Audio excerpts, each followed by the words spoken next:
Petrol ડીઝલની અફવાઓ વચ્ચે કેન્દ્ર સરકારે સૌથી મોટો નિર્ણય લીધો છે। પેટ્રોલ પર 10 રૂપિયા પ્રતિ લીટર ડ્યુટી ઘટાડાય છે। 13 થી ઘટીને હવે માત્ર 3 રૂપિયા પ્રતિ લીટર ડ્યુટી જે છે તે રખાય છે। ડીઝલ પર હવે એક્સાઇઝ ડ્યુટી એ શૂન્ય જોવા મળી રહી છે। પેટ્રોલ ડીઝલના ભાવ વધતા એ અટકાવવાનો આ પ્રયાસ છે। એક્સાઇઝ ડ્યુટી એટલે ઉત્પાદન પર લાગતો ટેક્સ છે કે જેને પેટ્રોલના સંભવિત ભાવ કરતા થોડો ભાવ એમાં એક્સાઇઝ ડ્યુટી લગાડવામાં આવે તો ભાવનો વધારો જે છે તે દેખાતો હોય છે। જે ડ્યુટી ઘટવાથી ભાવમાં સ્થિરતા રહેવાની આશા છે, એટલે કે હવે પેટ્રોલનો ભાવ જે છે એ નહીં વધે તેવી પણ વાત છે। હજુ સુધી તમે અમારી ચેનલને સબસ્ક્રાઇબ નથી કરી તો અત્યારે જ ન્યૂઝરૂમ ગુજરાતને સબસ્ક્રાઇબ કરો, ફેસબુક અને ઇન્સ્ટાગ્રામ પર ફોલો કરો।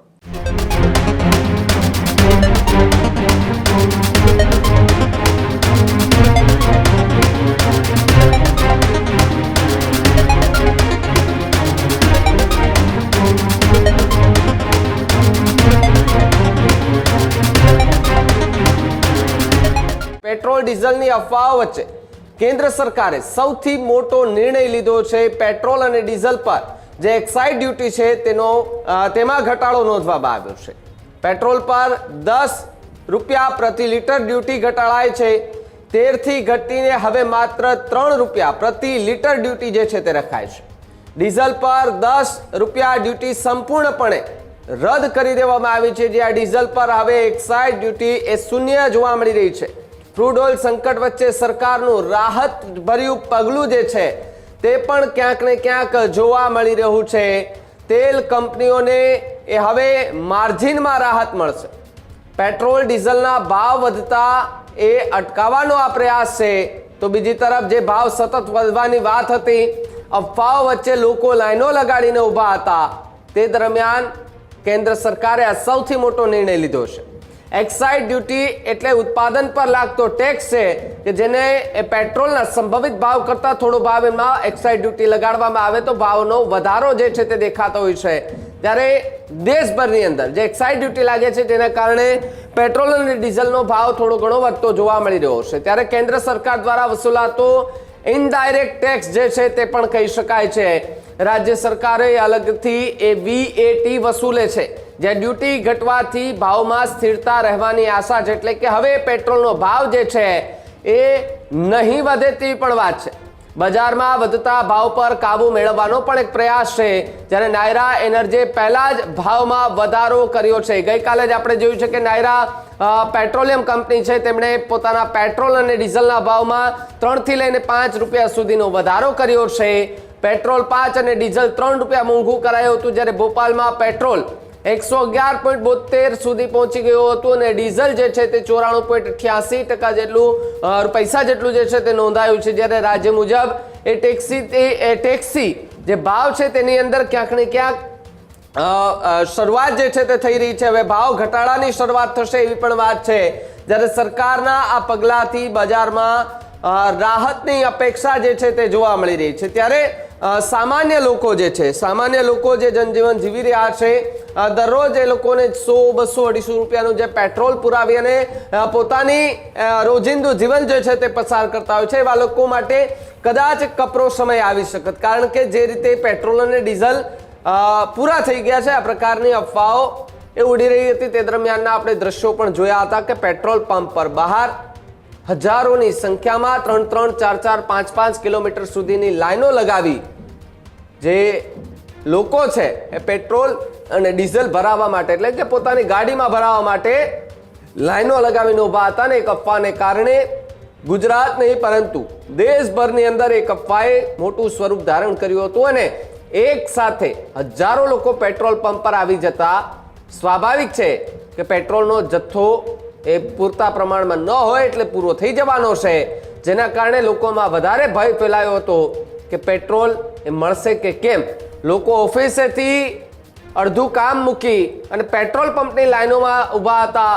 ભર તડકે લોકો જે છે તે પેટ્રોલ પુરાવવા માટે ઊભા હતા, પરંતુ આજના સમયે આપણે પેટ્રોલ પંપ પર જઈએ તો એક પણ લાઈન જે છે તેવી નથી અને સ્થિતિ જે છે તે એકદમ સામાન્ય થઈ ગઈ છે।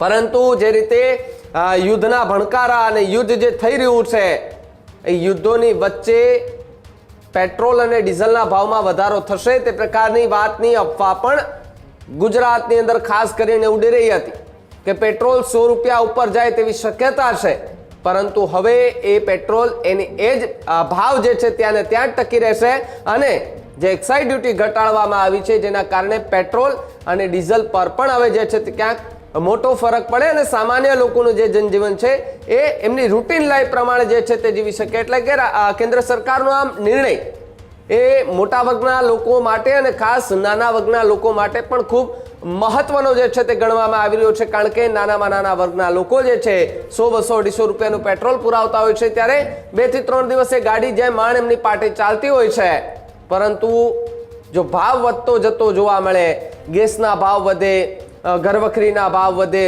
બધી જ રોજિંદા જીવનના જે વસ્તુઓ છે એમનો ભાવ વધે તો સ્વાભાવિક છે કે આમ આદમી એટલે કે આમ માણસ છે, સામાન્ય માણસ જે છે એમનું જીવવું ક્યાંક ને ક્યાંક એ અઘરું થઈ જતું હોય છે.